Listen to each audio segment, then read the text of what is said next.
In the show Little Demon, Satan has a goal called Maximum Donis, an event that would melt the walls between all realities and create one giant lawless metaphysical world where anything is possible, and Satan himself will rule as king. In order to achieve this, he requires the help of an offspring, and as a non-physical entity, there were some hoops he'd have to jump through to make this happen and find someone who could conceive the Antichrist for him. In this case, he ended up finding Chrissy's mother, Laura. He would possess a dead body for about 6 months, by the end of which, Laura would be pregnant by this corpse, making it quite the unholy conception. I believe it wasn't nearly as simple as going and getting a woman pregnant, however, and that Satan has perhaps spent countless centuries going after different potential mothers to try and get the exact process of the ceremony he needs correct, and create the sire who could achieve Maximus Donis with him. Because of that, Satan would find unique ways to lure women into dark ceremonies without their knowledge. Laura's mother referred to herself as a wannabe Wiccan, a reference to her life before Chrissy, where she used Wicca in a very shallow sense that allowed her to fall right into Satan's trap. I believe Satan not just uses Wicca as one of the many ways to lure women for his needs, but may have created it in the universe specifically for that purpose, with Chrissy's mother being the end goal of that. This is likely part of a large trend of Satan reusing ancient and existing magical practices as part of a rebranding process to trick people into doing dark magic, alongside whatever light magic he disguises it with. The real-life history of Wicca is very complex, and this complexity seemed to inspire its depiction in the show. It first went public in the 1950s, being promoted by Gerald Gardner, who many people see as the real creator of this religion. Gerald Gardner claimed that he discovered what he called the New Forest Coven, a small coven of witches that supposedly had an ancient religion of the British Isles that continued in secret after Christianity took over. This idea was popular at the time because of the history of the persecution of witchcraft in the area centuries ago, when Christianity started to spread to the area. Some people theorize that these supposed witches persecuted in the past were just pagans practicing a peaceful religion that had a lot of the basic ideas we associate with witchcraft, but that it was the Christians who accused them of being dark, demonic, or worshipping Satan. Gerald Gardner was initiated into this coven, claiming to have the remains of this religion, and he would then take it public with the hope that it wouldn't die out. The version of Wicca that Gerald Gardner presented, however, was very much a product of his own mind. Wicca took the basic idea of witchcraft that was popular in media at the time, removed any indications of Satan worship or evil, and filled its philosophy with various teachings from the Freemasons, Eastern philosophies, theosophy, and countless other different but well-known schools of thought and practice.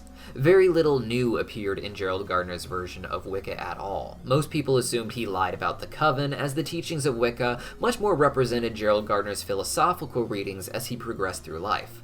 Others believe there is evidence that the coven did exist at some point, but if it did, there is no evidence that it contained any ancient religion from the British Isles and seemed to be a modern fabrication. Even the idea that there was a Wicca-like religion in the ancient Isles past has been largely discredited, with the persecution of witches in the area being viewed as no different in places like America, just part of an unfortunate trend in human history like the others around it, people being persecuted for devil worship, whether they're pagan or already Christian. Official Wicca covens are generally made up of about 13 people because of how hard it is to find a space to accommodate more than that.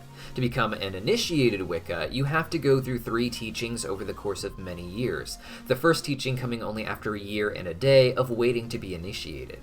Years later, you would get the 3rd degree and could start your own coven, but there wasn't much need to, as you already had a family in the coven you were brought up in.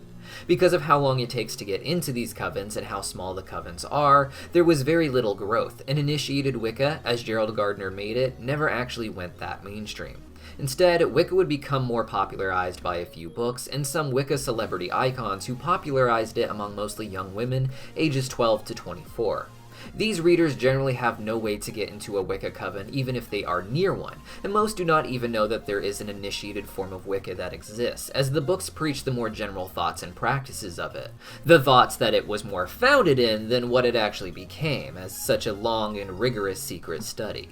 This more public idea of Wicca is known as eclectic Wicca to distinguish it from initiated Wicca, with eclectic Wicca being a practice that is more about using whatever spiritual practice you like to bring you a sense of spiritual connection. The practice itself is just seen as a tool to try and reflect your own self through, and thus whatever tool works for you is going to be better than whatever they specifically teach in one of their degrees in the Coven. In fact, most of the Coven members go on to specialize in something that isn't Wicca specific and prominently part of another philosophy altogether.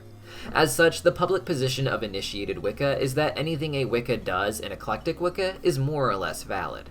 There are many in the Eclecto-Wicca movement who are on serious and respectable journeys, but then there are, as Laura calls it, wannabe Wicca, which is the kind of person we all knew at a young age who bragged about being Wicca a lot but never really seemed to take it seriously, let alone really try to learn from it.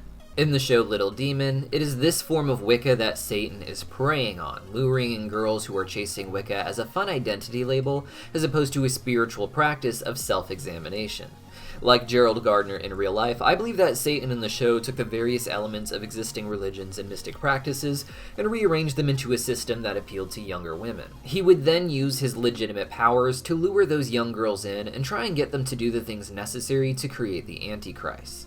This could have been extremely simple, but with it taking 6 months, I imagine it was actually a long process, with Laura having to be tricked each step of the way, such as you see in the famous 80s horror genre of people being forced into certain demonic rituals over a long period of time. Part of the reason this works in the show is that the elements that Satan takes from other religions are already mystical, and he is able to repurpose them for his own purposes, hiding dark elements in things that are seemingly safe, mixing them together in this new philosophy in a way that would be hard for any person to untangle, let alone a wannabe Wicca like Laura. I imagine as the show goes on, we will get more definitive answers as to what Laura went through before bearing Chrissy, but after 6 months she ended up pregnant and on the run. For the next 9 months, she would begin to look for ways to terminate the pregnancy as normal means failed. To learn about Satan, she would have to examine the practices she had of Wicca and understand their history better, going to remote areas that still use some of the older methods in order to get help from the people there. This would lead to her special weapon she had almost used on Chrissy, but after Chrissy was born, she'd continue down the rabbit hole trying to find more ways to keep Chrissy safe, as well as remain off the grid so Satan couldn't find her. We don't see any tattoos on Laura when she gives birth, so she likely started collecting those after Chrissy was born. I imagine her traveling all over the world with Chrissy, asking various tribes, cults, and mystic organizations for help. Each would give her some wisdom and some help, teaching about how some element of theirs was repurposed by Satan for Wicca, and how Laura would be able to use it for her advantage now. None of these places would have an ultimate answer to keeping Chrissy safe, however, and they'd have to continue to move anytime too many demons started sniffing around. Along the way, she'd find awesome ceremonies and spells, and demonic methods to do even basic things, like provide water for their home or electricity. This would turn Laura from a wannabe Wicca into a real witch, and one self-created by learning various ancient teachings in order to utilize the magic to her benefit, the way Satan was able to use it to rope Laura in to begin with. But what do you guys think? I love the show, and I'm excited to see more episodes coming, and hopefully a second season. Let me know your thoughts in the comments down below, and I'll see you next time.